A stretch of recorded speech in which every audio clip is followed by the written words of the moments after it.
सूर्य का झगड़ा, सूर्य और अंधकार का विरोध हो तो समझ में आता है। अच्छा, दोनों प्रकाश देने वाले, यही होता है कि समाज में बुरे लोग ही नहीं अच्छे लोग भी समस्या बन जाते हैं। तब कब? जब एक अच्छा आदमी दूसरे अच्छे को सहन नहीं कर पाता है, तब एक प्रकाश देने वाला दूसरे प्रकाश देने वाले को सहन नहीं कर पाता है। अच्छा देखो, एक बात है, मैं कभी कभी सोचता था कि 4 विद्वान इकट्ठे रह जाएं, बहुत मुश्किल है। आप ठहरा के देख लेना, बहुत मुश्किल है। अच्छा एक, लेकिन इसके बाद एक देखो आप, अच्छाई में सबसे बड़ी बुराई एक है कि संगठन नहीं है, और बुराई में सब तरह से बुराई पर एक अच्छाई संगठन है। 4 गंजेड़ियों को आप अलग नहीं कर सकते,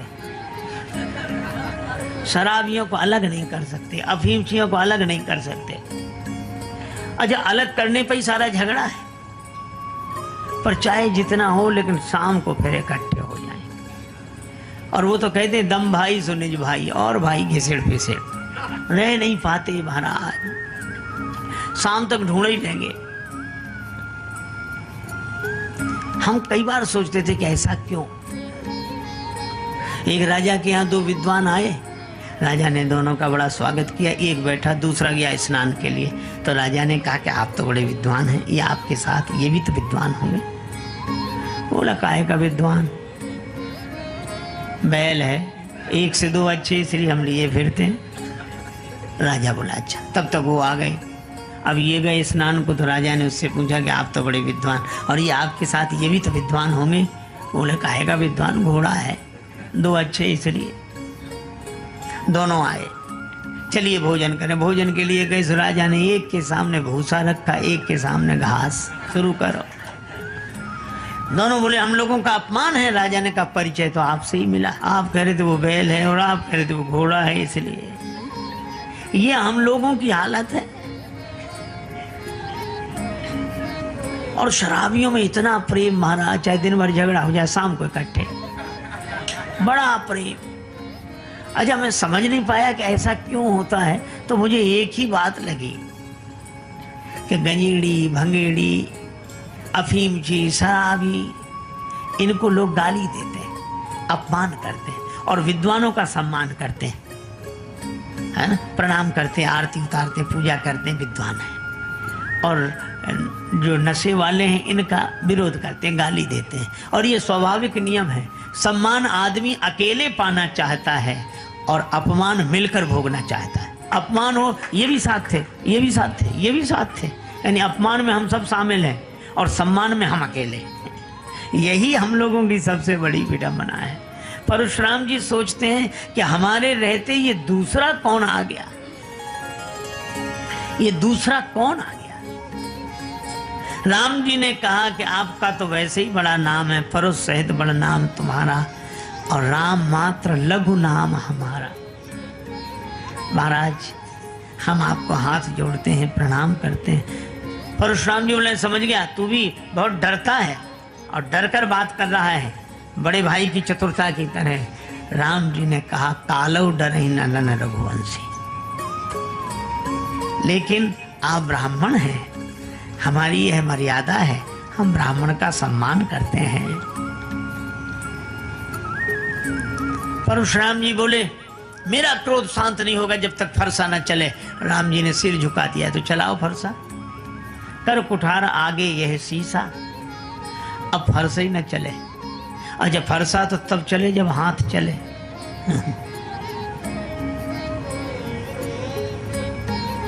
देखो, एक बार किसी व्यक्ति से किसी ने कहा कि परहित का काम है, सेवा का कार्य है, इतना बड़ा कार्य कर रहे हैं, तो अब वो नहीं कहते लेकिन सब लोग दे रहे हैं, तो तुम भी दो कुछ, चाहे थोड़ा ही बहुत दो, दान करो। सो वो क्या बोला, अभी अब सब तो कर रहे हैं, हमारा करना कोई जरूरी है क्या? नहीं नहीं, तुम करोगे तो तुम्हारे काम। तो कहने लगा अभी कौन मर रहे? बड़ा विचित्र गणित। अभी कौन मर, जब मरने लगेंगे तब करेंगे। लोग हंसते थे कि तब के लिए क्यों बैठे हो, बोले इसलिए इधर दान दिया उधर मर के पहुंचे, ताकि ताजा ताजा दान भगवान को भी याद रहेगा कि देखकर अभी दिया अभी आए, और अभी से दे दवा दो इधर उधर फाइल हो जाए, कुछ समझ में ही नहीं आए क्या फायदा। लोगों ने कहा कि ये तो ठीक है लेकिन तब तक तुम रखोगे अपने पास। अरे बोले इतना तो हमने अपने पास कर रखा है हमारे हाथ में। और सचमुच उसने क्या किया, जिस कमरे में सोता था सामने वाली दीवार को तोड़वा कर उसमें गड्ढा करा के रख दिया और प्लास्टर करा दिया, जब चाहेंगे निकाल के। मित्र कहते अरे चिंता मत करो हमारे हाथ में। बुढ़ापा आया, अरे हमारे हाथ में। पर एक दिन भगवान की ऐसी विचित्र लीला, रात को पता नहीं क्या हुआ, अब ना बोल पावे ना लिख पावे, ऐसे ऐसे हाथ करे बोल भी ना पाए। मित्रों को बड़ा दुख हुआ, पर मित्रों ने कहा कि तुम कहते थे कि हमारे हाथ में, अभी भी तुम्हारे द्वारा दान करवा दें। सो वो हाथ उठा के दीवार की तरफ ऐसे करे, ऐसे कि इसमें से खोद के निकाल लो। अब वो समझ ना पावे, उनके उसके बेटों को पता था, तो बेटों ने सोचा कि बाप तो जा ही रहा है, धन काहे को जाए। सब लोग गांव वालों ने पूछा कि तुम्हारे पिता दीवार की तरफ इशारा क्या करते हैं, ऐसे ऐसे ऐसे। बेटे बोले पिताजी यह कहते हैं कि बचा कहाँ है देने के लिए, जो था तो सब इसमें लग गया, इसमें लग गया, इसमें दीवार में लग गया, मकान में लग गया। अब बोलो, मन की मन में रह गई, हाथ ही न चले। अच्छा कई बार हम लोग कहते चिंता मत करो, वो तो हमारे हाथ में, इतने लोग तो हमारे हाथ में, वो हमारे, बिल्कुल ठीक है आपके हाथ में बहुत कुछ रहे, भगवान की कृपा है, लेकिन आप यह तो सोचो सब कुछ तो आपके हाथ में है, लेकिन क्या आपका हाथ आपके हाथ में है? देखो घड़ी सबके हाथ में है ना? घड़ी सबके हाथ में है, लेकिन घड़ी किसी के हाथ में नहीं। किस घड़ी क्या हो जाए, हम सोचते हैं कि हमने हाथ में घड़ी बांध रखी है, जबकि घड़ी ने ही हाथ बांध रखा है। घड़ी घड़ी चली यह घड़ी कहती यही विनीत, मूर्ख तेरे जन्म की एक घड़ी गई बीत। गाफिल तुझे घड़ियाल ये देता है मुनादी, कि गर्दू ने घड़ी उम्र की एक और घटा दी। हाथ को घड़ी बांधे है, इसलिए एक आदमी बोला अपना हाथ दिखाओ। अरे हमने कहा देखता क्या है प्यारे मेरे हाथ को, हाथ है हाथ जिसके उसे देख ले। ताई बैर तजनाई ये माथा, काल करम जीव जाके हाथा। माया जीव काल के कर्म के सुभाए के, करैया राम वेद कहें सांची मन गुनिए। श्री तुलसीदास जी हनुमान बाहुक में कहते हैं। अब परशुराम जी से फरसा नहीं चल रहा, क्योंकि हाथ चले तब तो फरसा चले, हाथ ने चलना बंद कर दिया, बहाई ना हाथ। तब परशुराम जी को लगा कि हाथ की ताकत कहाँ चली गई, तो सोचने लगे कि कहाँ से आई थी, भगवान ने दी थी। तो ये कहीं सामने भगवान ही तो नहीं खड़े। तब परशुराम जी ने अपना धनुष लिया, और जैसे ही धनुष दिया तो धनुष अपने आप चल कर गया। अब परशुराम जी को और आश्चर्य कि हाथ ने चलना बंद कर दिया, धनुष अपने आप चल रहा है। ये जिस हाथ में चेतना थी उसमें जड़ता कहां से आ गई, और धनुष में चेतना कहां से आ गई। परशुराम जी ने धनुष से कहा कि ठहर ठहर ठहर, राम जी हाथ नहीं बढ़ा रहे तो तुम क्यों जा रहे हो।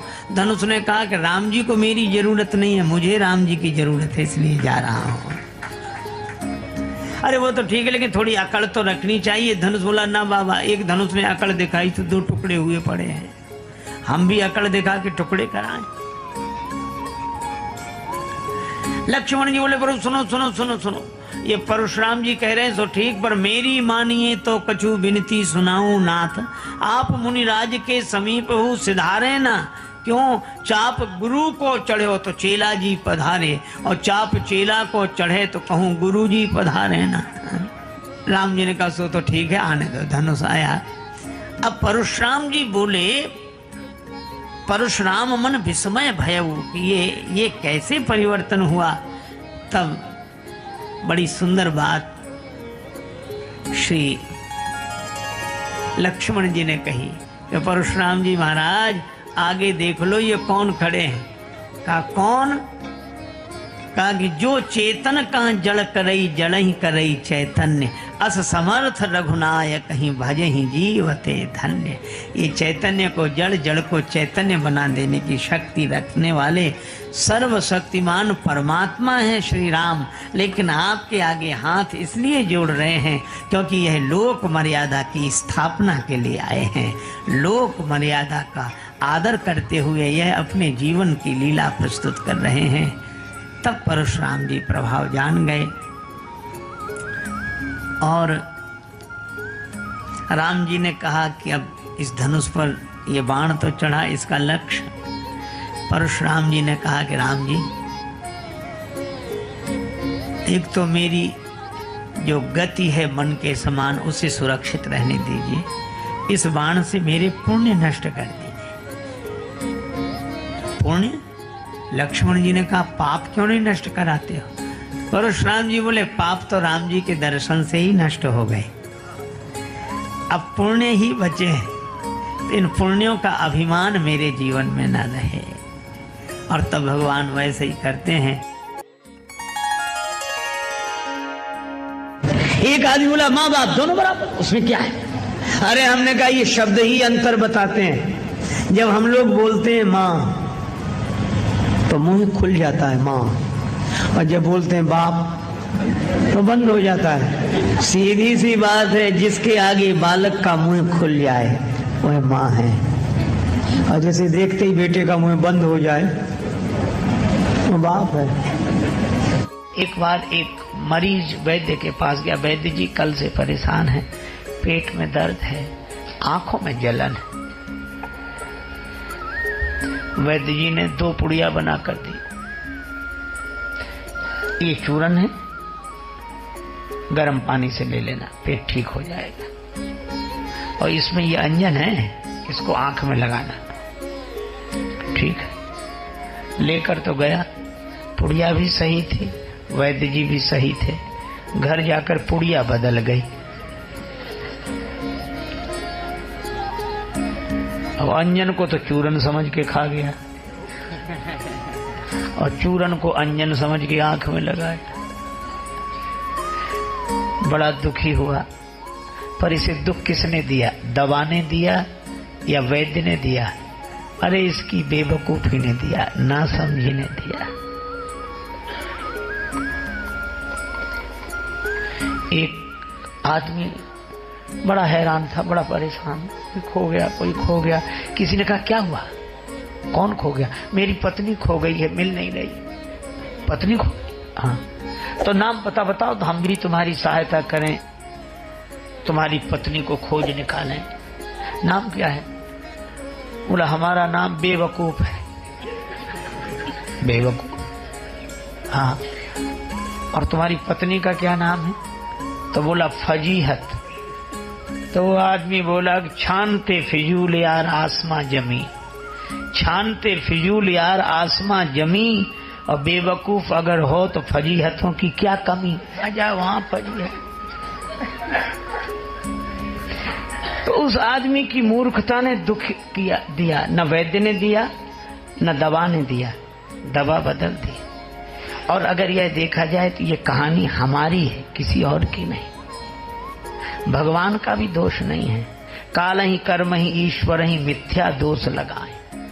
क्यों? भगवान ने तो 2 पुड़िया दी थी, एक चूरन की, एक अंजन की। ये 2 पुड़िया क्या है? एक दिल और दिमाग। भगवान ने कहा कि तुम सुखी रहोगे संसार में, एक काम करना। क्या?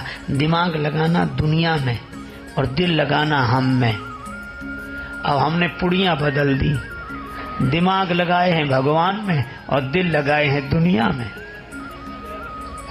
और कुछ नहीं, केवल इतनी सी बात है इसलिए रोते हुए आते हैं। क्या बोल महाराज, हम बड़े दुखी हैं। क्यों, क्या हुआ? हमारा तो दिल टूट गया। दिल टूट गया? किसने तोड़ दिया? हमारे अपने लोग, हमारे घर वालों दिल तोड़ दिया। जो ये शिकायत करते हुए आते हैं, उनसे पूछो कि तुमसे दिल लगाने के लिए कहा किसने था? दिल टूटने की तो खबर देने आते हैं, और जब दिल लगाने जाते तब नहीं पूछा। घर ने दिल तोड़ दिया। अरे पुड़िया बदल गई, घर दिल से नहीं दिमाग से चलता है। इसलिए संसार पर विचार करें, विचार पूर्वक संसार में रहें और विश्वास पूर्वक भगवान में रहें। एक बार दो बड़े संपन्न श्रीमंत सेठ बैठे थे, आपस में चर्चा हुई। एक बोला हमारा नौकर बड़ा मूर्ख है, दूसरा बोला हमारे नौकर से ज्यादा मूर्ख नहीं हो सकता। तो पहले वाला बोला नमूना देखोगे? हाँ। उसने अरे इधर आओ, बुलाया, 10 रुपए दिए, जाओ बाजार से टेलीविजन ले आओ 10 रुपए में। और वो 10 रुपए लेके चला गया टेलीविजन लेने। उसने अपने मित्र का देखा, इसका ये 10 रुपए में टेलीविजन लेने जा रहा। दूसरा बोला कि अब हमें अपने नौकर का नमूना दिखाने का अवसर दो। हाँ, उसने अपने नौकर को बोला इधर आओ। हाँ कहिए साहब। तुम ऐसा करो, ऑफिस तो तुमने देखा है? हाँ देखा है। ऑफिस में चले जाओ। हाँ तो वहां जाकर ये देखो कि हम वहां हैं कि नहीं। और दूसरा भी चला गया। मालिक दोनों हंस रहे थे कि कैसे मूर्ख है, लेकिन ये मूर्ख की पहचान जो अपने को मूर्ख समझे, जिससे अपनी मूर्खता ही समझ में ना आए, वो दोनों मिल गए वहां। नौकर मिले तो कहने लगे हमारा मालिक बड़ा मूर्ख है, कह रहा था 10 रुपए में टेलीविजन ले आओ। टेलीविजन तो हम 4 ले जाते, पर उसे ये तो सोचना चाहिए था आज इतवार है, बाजार बंद है। लो। और दूसरा क्या कहता है कि हमारा मालिक और ना समझ हमसे कहता तो ऑफिस में जाके देखो कि हम वहां हैं कि नहीं, हमको भेजने की क्या जरूरत थी, फोन नहीं कर सकता था। दोनों ही नहीं समझ रहे। एक गुरुजी ने एक चेला बनाया, तो चेला बनते ही वो बोला कि गुरुजी अब आप गुरु हम चेला, हमें कुछ सुनाओ। पहले शिष्य लोग कहते महाराज कुछ समझा दो, अब समझा सुनाओ। तो गुरुजी ने कहा कि बेटा राम राम किया करो। अरे कहा ये साधारण सब लोग लेते, इसमें क्या है। गुरुजी भी समझ गए कि चेला नहीं गुरु ही मिला है। तो गुरुजी ने कहा बेटा रामायण, रामचरितमानस रामायण और सब। बोले ये भी साधारण चीज, सब लोग गाते हैं, रामायण में क्या है। ऊंचा सुनाओ, ऊंची बात। गुरुजी ने कहा फिर गीता, हाँ ये कुछ चलेगी। तो गुरुजी बोले महात्मा आज सुनाते हैं, गीता कल सुनाएंगे, महात्मा ही सुनाओ। तो गुरुजी ने वही श्लोक सर्वोपनिषदो गावो दोग्धा गोपाल नंदना और 12 सभी उपनिषद जो हैं सो गाय हैं, दोहने वाले भगवान श्री कृष्ण हैं, और यह गीता ज्ञान ही दुग्ध है, पान करने वाला बछड़ा अर्जुन है। और चेला कहे वाह महाराज, आ महाराज क्या बात क्या बात, वाह वाह वाह। सो गुरुजी 1 घंटे की जगह 1.5 घंटे बोलते रहे। बाद में गुरुजी ने कहा कि बेटा कुछ समझ में ना आया हो तो पूछ लो। बोला हमें समझना है, आप कम समझाते हो, हम ज्यादा समझते हैं। गुरुजी ने मन ही मन कहा कि हम ही नहीं समझ पाए पहले तुम्हें, लेकिन फिर भी कहा कि हम गुरुजी हैं तो कुछ तो पूछ लो, गुरु होने की कुछ। अच्छा तो और सब समझ में आए, एक एक अक्षर समझ में, एक जरा सी बात समझ में नहीं आई।